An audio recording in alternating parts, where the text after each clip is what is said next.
Mafia boss saw his maid's single mom daughter working at 2 a.m. The bruises broke him. Hello everyone. Before we begin today's story, I have a small favor to ask. Please hit subscribe and turn on the notification bell so you never miss our channel's new videos. It's quick, free, and the best way to support us in bringing you more dramatic stories. Your support means the world to us. Where are you watching from? Drop your city or country in the comments below. Thank you very much. Now, let's get back to our main character. Rachel Miller had always been the type to push through, no matter the circumstances. She had no other choice. As a single mother working as a maid, she had to keep going. The late hours were her only chance to catch up on the work she needed to survive. Her daughter, Sophie, depended on her. But tonight, as Rachel worked the overnight shift at one of the most prestigious houses in Manhattan, there was something different in the air. The house was eerily quiet, save for the echo of her footsteps and the occasional creak of the floorboards beneath her worn shoes. It was nearly 2 a.m. when she noticed him, Michael Romano, the Mafia boss, standing near the door to the grand hallway, watching her. His eyes, dark as midnight, seemed to pierce through her, noticing everything about her, down to the small details she hoped no one would ever see. As she set down the basket of laundry, she caught the cold, calculating gaze of the man she had heard whispers about. Everyone knew his name in this city. They feared him, respected him, and stayed out of his way. But Rachel? She was too tired to care. Her life had never been a fairy tale, and she never expected anything more than to make ends meet for her daughter. Michael watched her for a few moments longer, his expression unreadable. She was used to being invisible, just another face in the crowd, doing her job, blending into the background of the life of the rich and powerful. But tonight, something felt different. Rachel's fingers trembled as she went to pick up the last few items from the floor. She had no idea what Michael was thinking, but the weight of his stare made her feel vulnerable, exposed in a way she hadn't felt in years. The silence stretched on for what seemed like forever before he finally spoke. "You're working too hard for someone who doesn't belong here." His voice was low, with a trace of an accent that made it all the more chilling. Rachel froze, feeling the sting of his words. She wasn't sure what he meant by them, but she could tell it wasn't a compliment. She straightened up, clutching the laundry basket tightly, trying to steady her breath. "I'm just doing my job," she said, her voice firm but betraying a hint of uncertainty.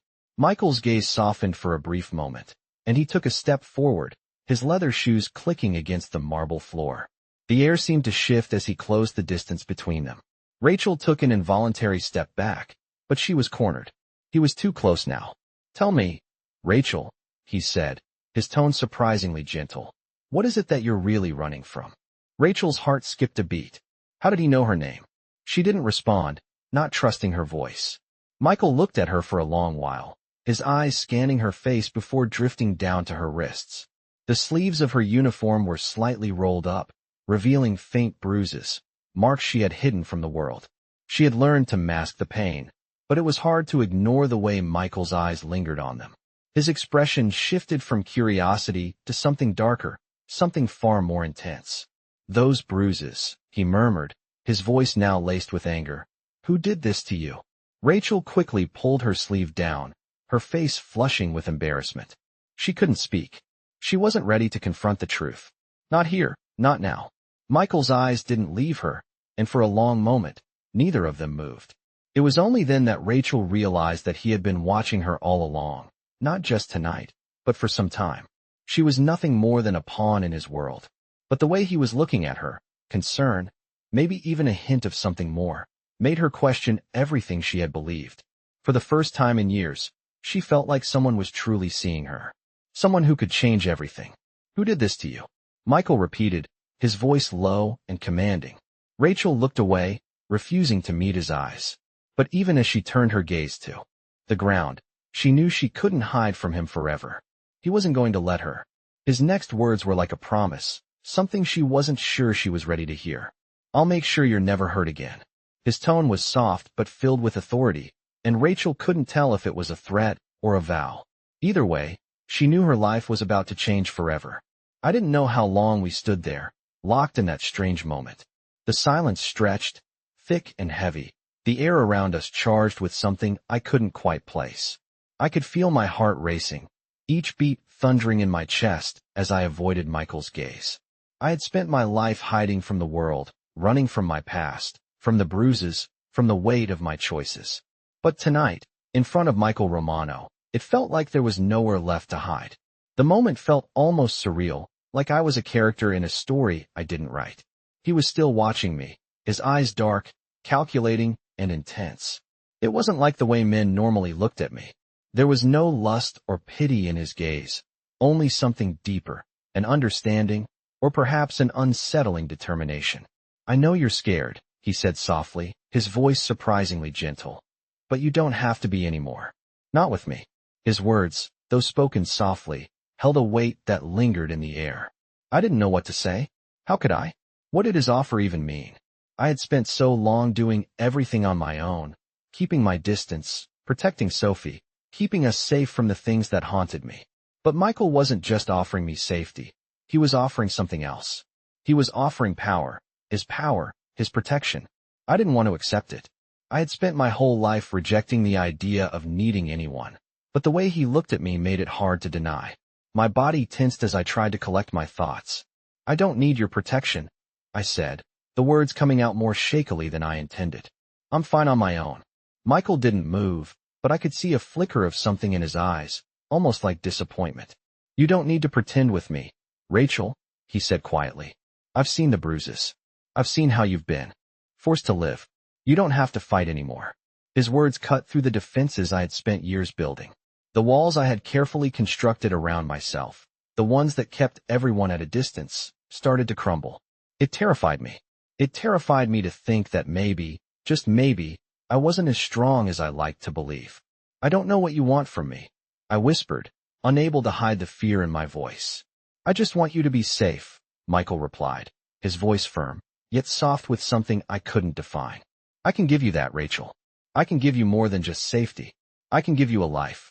A life where you don't have to struggle every day, where you don't have to live in fear." I opened my mouth to protest, but the words died on my lips. There was something in his gaze, something in his tone that made me want to believe him. And that scared me more than anything. "You don't understand," I said, shaking my head. "I can't just accept this. I don't know who you are, what you really want from me." Michael stepped closer, the distance between us closing, and for a moment, I could hear nothing but the soft rhythm of my breath. "I don't need anything from you, Rachel," he said, his voice low and steady. "But I know what you need, and I will give it to you. No strings attached. Just protection. Just a chance to breathe." The offer hung in the air, and for a second, I felt like I was drowning in it. His words, his presence, they were overwhelming. But there was something else there too. Something I didn't expect. I felt seen, for the first time in years. Not just as a maid, not just as a mother struggling to make ends meet, but as a person. Michael's gaze softened, and he reached out, his hand brushing lightly against my arm. It wasn't a forceful gesture, but it was enough to send a shiver through me. "I know this is hard to believe, Rachel, but I'm not like the men who've hurt you. I won't hurt you. I'll make sure of it." I looked at him, really looked at him, and for the first time, I wasn't afraid. Not of him, not of what might happen if I let him into my life. I was afraid of what I might lose if I didn't take the chance. But what did it even mean to take the chance? What did I have to lose? "I don't know if I can trust you," I whispered, my voice barely audible. Michael gave me a small, almost sad smile. "I know, but trust me when I say this. Rachel, you're safe with me. You always will be." He turned to leave, and I stayed frozen in place, unsure of what had just happened. His words echoed in my mind as I watched him disappear into the shadows of the house. Safe. It sounded so simple, so easy, but I knew it wasn't. Nothing ever was. Yet somehow, in that moment, I couldn't shake the feeling that maybe, just maybe, I had just found a way out of the life I had been trapped in for so long. It had been days since that moment in the mansion, and still, I couldn't stop thinking about it. Michael's words, his presence, haunted me, and despite all my attempts to push them out of my mind, they lingered in the back of my thoughts. "You're safe with me," he had said, and for the first time in my life, I wondered if it was possible. Safe. It seemed like such a foreign concept, one I had never really known. I had always been the one who had to keep fighting, keep moving forward, even when it felt like the world was against me. But now, standing in the quiet of my small apartment, I wondered if maybe I could let go of the fear, if maybe I could trust someone for once. The days passed, and life went on as usual. Sophie was in bed, curled up with her favorite blanket, and I was back at work, cleaning up the mess left behind by the city's wealthiest. But something had shifted within me. I wasn't the same person I was before Michael had walked into my life. It wasn't just about the bruises anymore. It was about something deeper, something I couldn't quite grasp. Michael had offered me protection, but what did that really mean? Could I let go of my pride, my need to be in control, and accept the help he was offering? I didn't know. And yet, despite all the doubt swirling in my mind, I knew one thing for certain. I couldn't forget him. His eyes, the way he saw me, the way he looked past the mask I wore every day, it all stayed with me. I couldn't help but feel like maybe there was a part of me that wanted to let him in. But could I really trust him? Could I trust anyone after everything I had been through?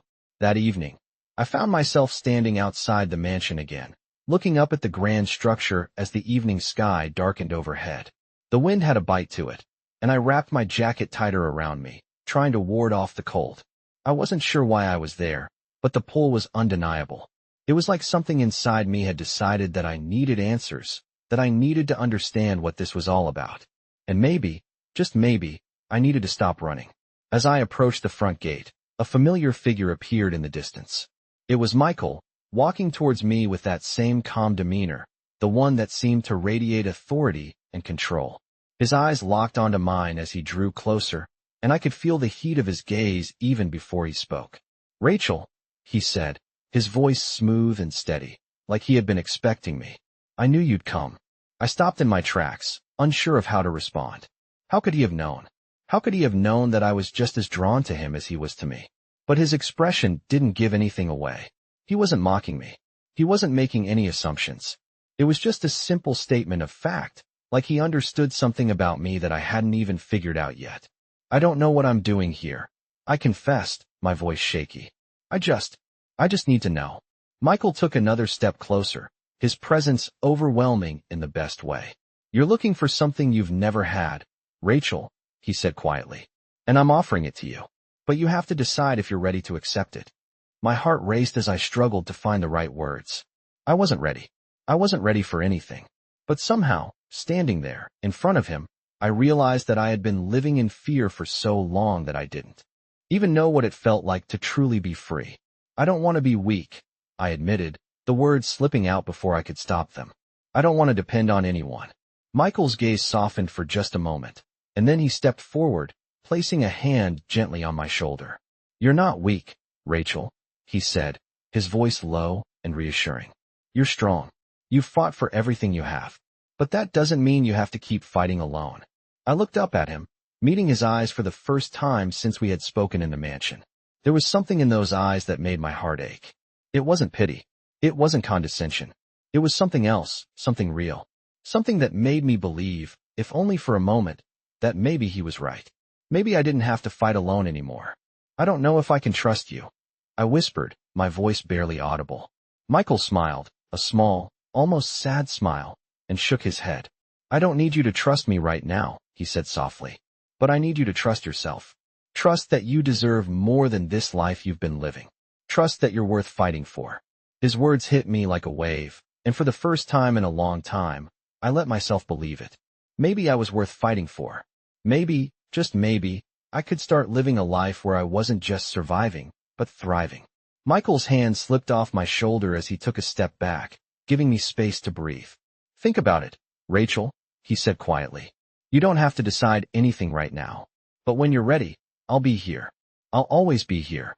And with that, he turned and walked back toward the mansion, leaving me standing there, in the cold night air, my heart beating faster than it ever had before. The next few days passed in a haze. Every time I thought about Michael, a sense of confusion washed over me. I couldn't stop replaying our conversations in my mind.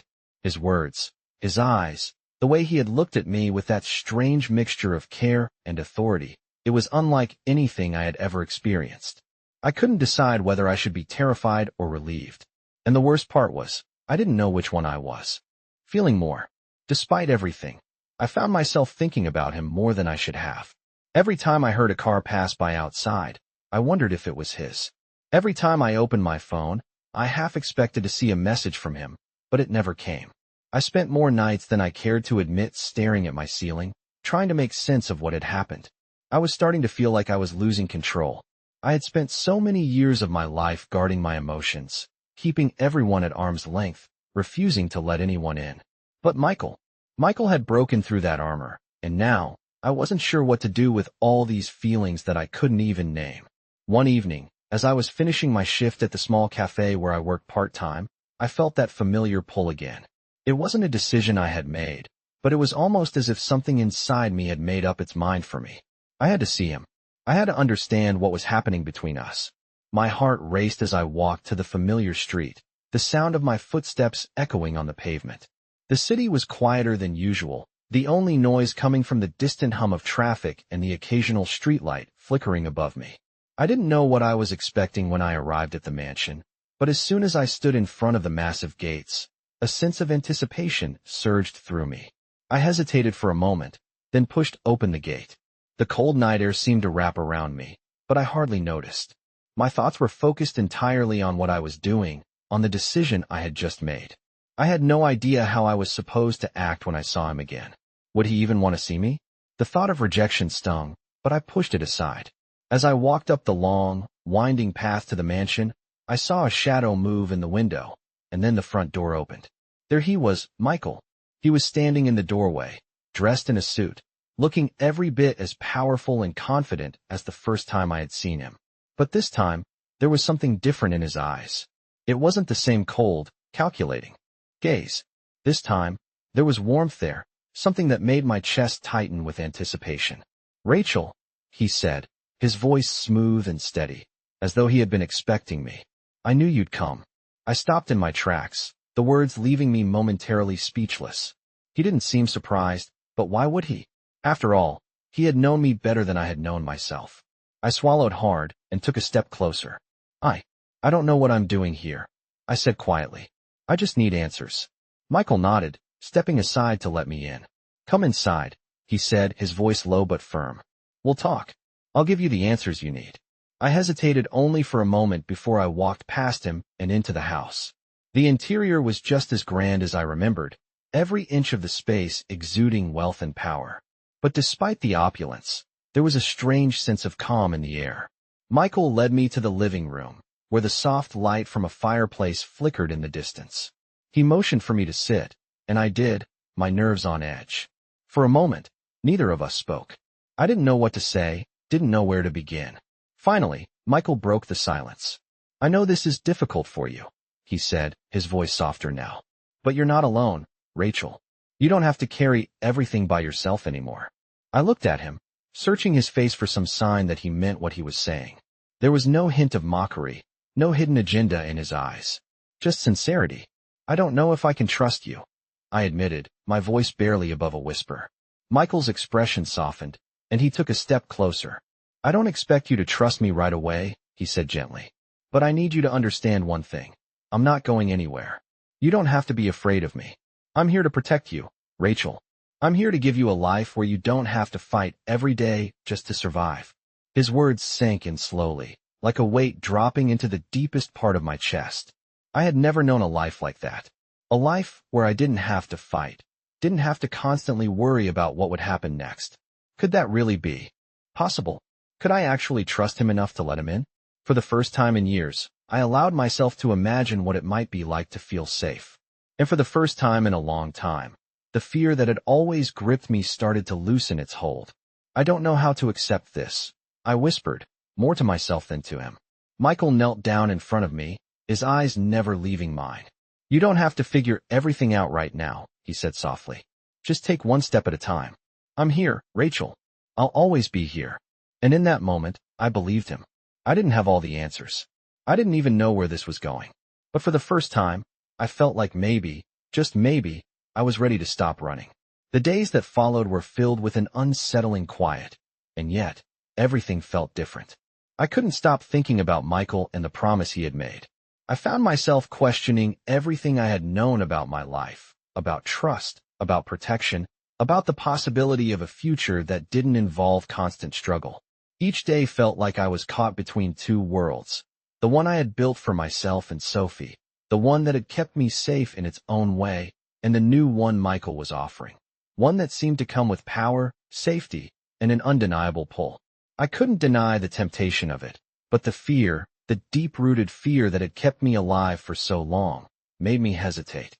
What did it really mean to accept help, to let someone else take control, even if it was for my own good? It had been 2 weeks since that night in the mansion, and yet, it felt like I had known Michael forever. The more I saw him, the more I realized how little I understood about him. He wasn't just the powerful, calculating Mafia boss everyone feared. There was something more to him, something that made me question the image I had of him. He was different with me.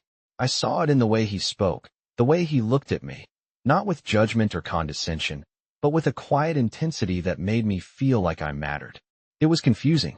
One moment, I could see myself trusting him completely. The next, I was terrified of what that might mean. I had always been the strong one, the one who kept everyone at a distance to protect myself and my daughter. But Michael made me feel like I didn't have to do that anymore. And that terrified me. I found myself standing at the edge of his world, unsure of whether to step in or run away. Sophie was asleep in her room, unaware of the turmoil in my mind, and for the first time in a long time, I felt alone in my thoughts. I had spent so many years being strong, being the one who held everything together. But with Michael, I wasn't sure if I could keep up the facade anymore. I wasn't sure if I even wanted to. That night, after another long shift at the cafe, I found myself walking back to the mansion. My mind was a whirlwind, but my feet moved on their own accord, carrying me toward him. The air was cold, and the city seemed to buzz with an energy that made everything feel surreal. As I reached the mansion, the same sense of anticipation from before washed over me. This time, though, I wasn't afraid. I was nervous, yes, but the fear had subsided. I needed answers. I needed to understand what was happening between us, between me and Michael. The gate was open, and as I stepped onto the familiar path, I could feel my heart pounding in my chest. I had never been this unsure of myself before. But tonight, I wasn't going to run away from what I was feeling. I was going to face it. The door opened before I could even knock. Michael was standing there, his presence commanding as always. But this time, there was a softness in his expression, a warmth that made me feel like maybe, just maybe, he wasn't the terrifying figure I had once thought him to be. "Rachel," he said, his voice low and steady. "I was wondering when you would come back." I swallowed hard, trying to steady my breath. "I needed to figure things out," I said, my voice barely above a whisper. "And I think I'm ready." Michael's eyes softened, and he stepped aside to let me in. "You don't have to have it all figured out," he said gently. "But I'm here, whenever you're ready." As I stepped into the mansion, I felt a strange sense of calm settle over me. It wasn't the grandiose nature of the house or the power that came with Michael's presence. It was something else. Something about being here, with him, felt like I could finally breathe. "What are you really offering me, Michael?" I asked, my voice more confident than I felt. He looked at me, his expression unreadable for a moment before he answered. "I'm offering you a life where you don't have to survive, where you can truly live. No fear, no fighting, just peace." His words were simple, but they carried weight, a promise I wasn't sure I could trust. "And what do you want in return?" I asked, my heart racing. Michael stepped closer, his voice low and steady. "Nothing, Rachel," he said softly. "I want nothing from you. I just want you to have the chance to live without fear. That's all." I looked up at him, searching his face for any sign of deception, but all I saw was sincerity. For the first time, I allowed myself to believe him. Maybe, just maybe, he wasn't like the others. Maybe he was offering me something I had never thought I could have. "I don't know if I can trust you completely," I whispered, the uncertainty creeping back into my voice. Michael smiled, his eyes warm. "I don't expect you to trust me yet," he said. "But trust me enough to give this a chance." The words hung in the air between us, and for the first time, I realized that maybe the chance I was so afraid to take was the one that could finally set me free. The days that followed were filled with an overwhelming sense of unease. I had agreed to give this a chance, but even now, standing on the threshold of a new life, I couldn't shake the feeling that I was walking into the unknown.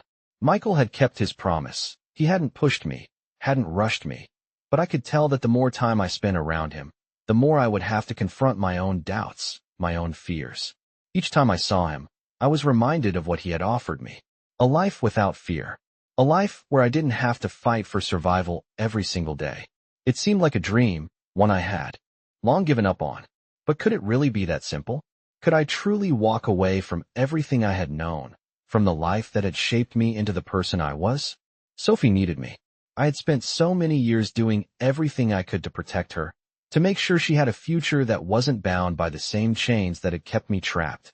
But now, as I sat in Michael's mansion, the weight of that responsibility felt different. It wasn't just about surviving anymore. It was about living. And for the first time in years, I wasn't sure how to navigate that change. Michael had given me a glimpse of something better, something I hadn't dared to hope for. And yet, I couldn't let go of the doubt that lingered in the back of my mind. Was he really offering me freedom, or was he just another person trying to control me? The thought plagued me, but whenever I looked at him, I saw nothing but sincerity. He wasn't trying to manipulate me. He was trying to help me. That much, I could feel deep down.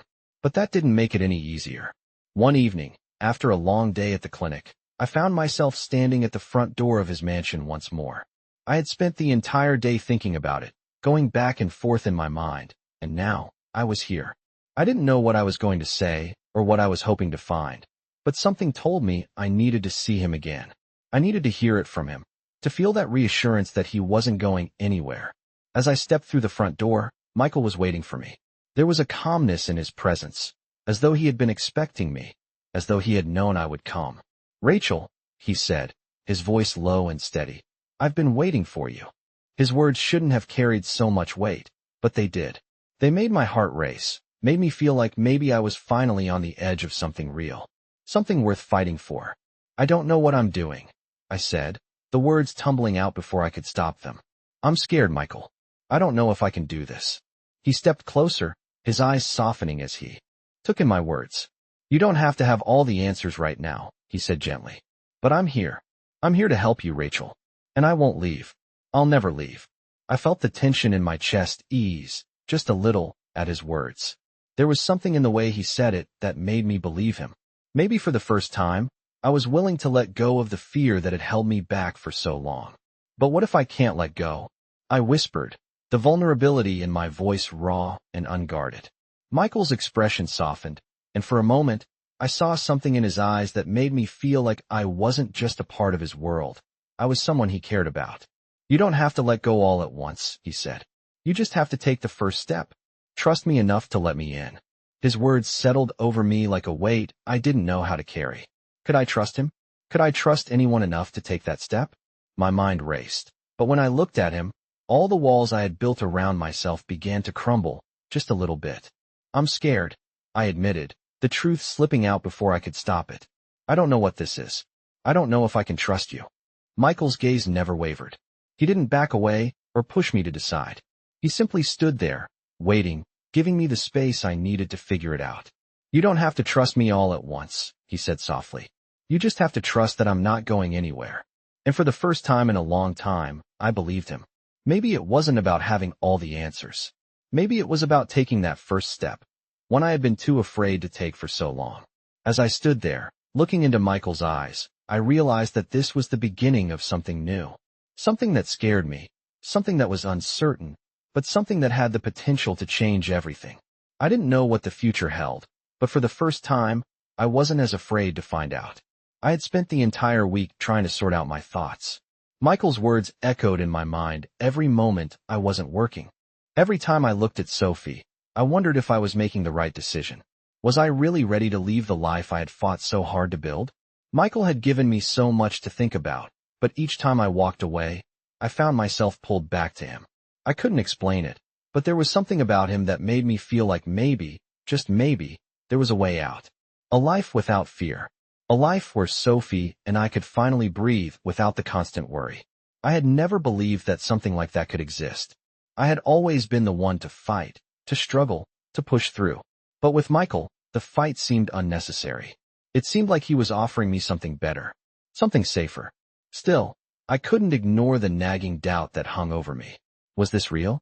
Or was I just falling into the illusion of security that I had always wanted but never could have? The next evening, After another long shift at the cafe, I found myself walking toward Michael's mansion again.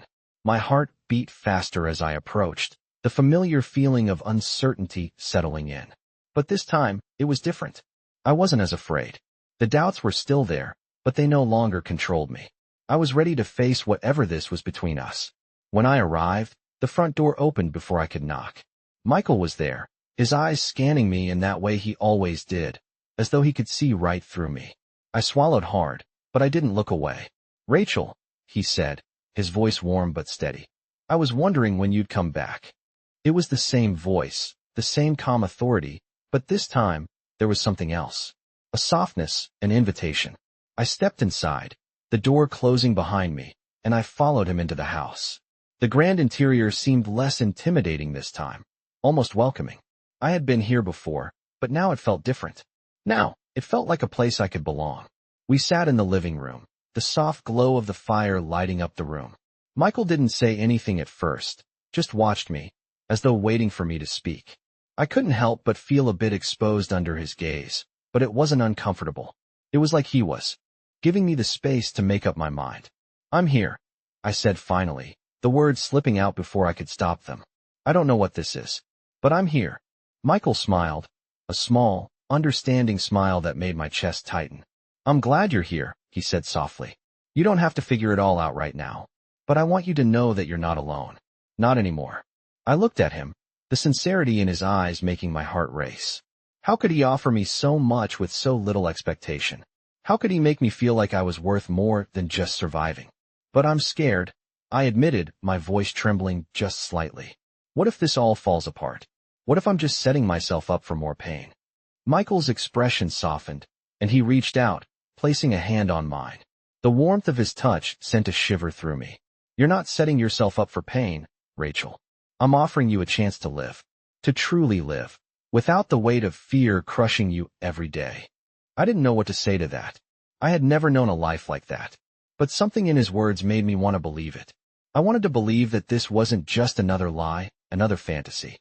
"I don't know if I can trust you," I said, the doubt still lingering in my voice. "I don't know if I can trust anyone." Michael's gaze never wavered. He didn't flinch at my hesitation. Instead, he squeezed my hand gently, reassuring me without saying a word. "I'm not asking you to trust me right away," he said. "I'm just asking you to take the first step. That's all. Trust yourself enough to give this a chance." His words hit me like a wave. They weren't asking for all of my trust. Not yet. They were asking for something simpler. A chance. A chance to be free, to let go of the fear that had held me captive for so long. And for the first time, I thought maybe I could take that step. Maybe I could start trusting again. "Okay," I whispered, the word barely leaving my lips. "Okay." Michael's smile widened, and I saw the same warmth in his eyes that I had seen the first time we met. He didn't say anything else, but I knew what it meant. It meant that I wasn't alone. It meant that, for the first time, I didn't have to fight to survive anymore.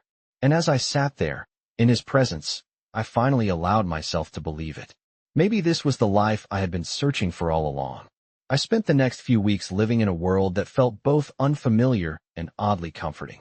Each day, I grew more accustomed to the idea of living without constant fear. Sophie and I were settling into a new rhythm, and the weight of every decision didn't feel as heavy as it once had. I had Michael to thank for that, though I still wasn't sure what that meant. He had given me the space I needed, no pressure, no demands, just quiet support. And yet, every time I saw him, every time he looked at me with that calm, unwavering gaze, I felt the tension in my chest ease just a little more. It was hard to explain, but when I was with him, I didn't feel alone. I didn't feel like I had to shoulder the weight of the world by myself anymore. That thought was both comforting and terrifying. Was I really ready to let go of everything I had built for myself? Was I ready to let someone else in? I didn't know, but I knew one thing.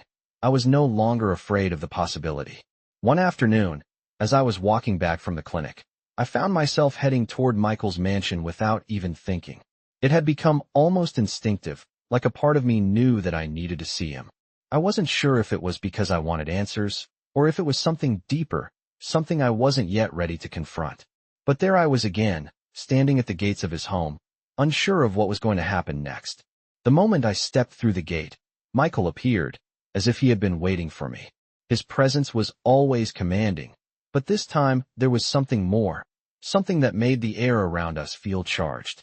"Rachel," he said, his voice carrying that same calm authority that always made my heart skip a beat. "I was hoping you'd come." His words, though simple, made me feel like I mattered, like my presence meant something to him. I walked toward him, each step feeling like a small surrender, a release of the fear that had held me back for so long. "I didn't know if I should come," I admitted, my voice barely above a whisper. "I don't know what I'm doing here, Michael." He smiled softly, the warmth in his eyes making my heart ache. "You don't need to know everything right now," he said. "But I'm here, Rachel. And I've always been here." His words hit me in a way I wasn't prepared for. They weren't just words of comfort. They were a promise. A promise that I wasn't alone. A promise that I didn't have to keep fighting for something that was never truly within my reach. "I don't know how to let go," I confessed, the vulnerability in my voice surprising even me. "I've always had to fight for everything. I don't know how to just be." Michael stepped closer, his hand gently resting on my arm. "You don't have to fight anymore," he said quietly. "Not with me. Not with anyone." I looked up at him, my breath catching in my throat. There was no judgment in his eyes, no pressure. Just understanding. Just a quiet invitation to let go of the fear that had always defined me. "But what if I don't know how?" I whispered, the uncertainty still thick in my voice. "What if I'm not enough?" Michael's expression softened, and he reached for my hand, guiding it into his. "You are enough," he said, his voice steady and reassuring. "You always have been." The sincerity in his words broke through the last of my defenses. I had spent so long believing that I wasn't worthy, that I had to keep fighting to survive. But standing there, with Michael's hand in mine, I realized that maybe I didn't have to fight anymore. Maybe I could just breathe. "I don't know what this is," I said, my voice trembling with the weight of the moment. "But I want to find out." Michael smiled, his thumb gently brushing over my knuckles. "That's all I'm asking for," he said softly. "One step at a time." And for the first time in years, I felt like maybe I wasn't walking alone anymore. Maybe, for the first time in my life, I was finally walking towards something better, something real. The weeks that followed were filled with a strange sort of peace, but it was peace unlike anything I had ever known. Michael's presence became a constant in my life, and while I still wasn't sure what to make of it, I found myself slowly learning to embrace it. I was beginning to see the possibility of a life outside the constant struggle, outside the fear that had held me hostage for so long. Sophie and I had settled into a routine, and although I still carried the weight of my past, it didn't feel quite so heavy. There were still moments of doubt, moments when I wondered if I was making a mistake, but when I looked at Sophie, I knew I was doing the right thing. I was giving us a chance. It wasn't perfect, and I wasn't fooling myself into thinking everything would be easy. But for the first time in my life, I felt like I had something worth protecting, something worth fighting for.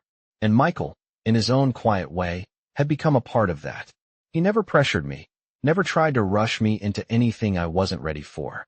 He gave me the space to figure it out, to take things at my own pace. But it wasn't just about the space he gave me. It was the way he was there when I needed him. The way he showed up, not with grand gestures or promises, but with simple acts of kindness that made me feel seen, heard, and valued. He never asked for anything in return, and that was the hardest part to accept. How could someone like him, someone with so much power and influence, be so patient with someone like me? It didn't make sense, but it was real. And for the first time, I allowed myself to believe it. One evening, as I sat on the porch of his mansion, watching the sun set, I couldn't help but feel a sense of calm wash over me. The sky was painted in hues of orange and pink, and the air was warm but not oppressive. I felt at peace for the first time in a long time. I didn't know what the future held, but in that moment, I was willing to take the next step. I didn't have to have it all figured out, but I knew one thing. I wasn't alone anymore. Michael had given me that. The sound of footsteps behind me broke my reverie, and I turned to see Michael approaching. He was dressed casually, but even then, there was something about him that exuded authority. His presence, even in the quiet of the evening, was undeniable. He smiled at me as he stopped in front of where I sat, his gaze soft but steady. "You look peaceful," he said, his voice low and warm. I nodded, smiling back at him. "I am," I said quietly. For the first time, I actually feel like I'm where I'm supposed to be. Michael sat beside me, his body language relaxed, but his presence still commanding. He didn't say anything at first, just sat there with me in silence, watching the sky change colors as the night settled in. It was comfortable, the kind of silence that didn't need to be filled with words. "I'm glad you're here, Rachel," he said after a few moments, his voice sincere. "You don't have to figure everything out today or tomorrow. Just know that I'm here, whenever you're ready." I looked at him, really looked at him for the first time in a while, and I saw something in his eyes, something I couldn't quite name. It wasn't just affection. It wasn't just a promise of protection. It was something deeper, something that made me feel like maybe I had finally found something worth holding on to. "I'm ready," I whispered, the words coming out more easily than I expected. "Not for everything, maybe, but I'm ready for this. For us." Michael's smile softened, and he took my hand, his grip gentle but sure. "That's all I need to hear," he said quietly. "We'll take it one step at a time, together." And for the first time in years, I believed it. The fear that had held me back for so long seemed to dissolve, just a little. I wasn't running anymore. I wasn't hiding. I was taking that first step towards something new. And maybe, just maybe, it was something that could finally heal the parts of me that I had spent so long trying to protect. Together, I repeated, the word feeling right in my mouth. I wasn't sure what the future held, but for the first time, I felt like I wasn't facing it alone. And that, more than anything, was all I needed to believe in.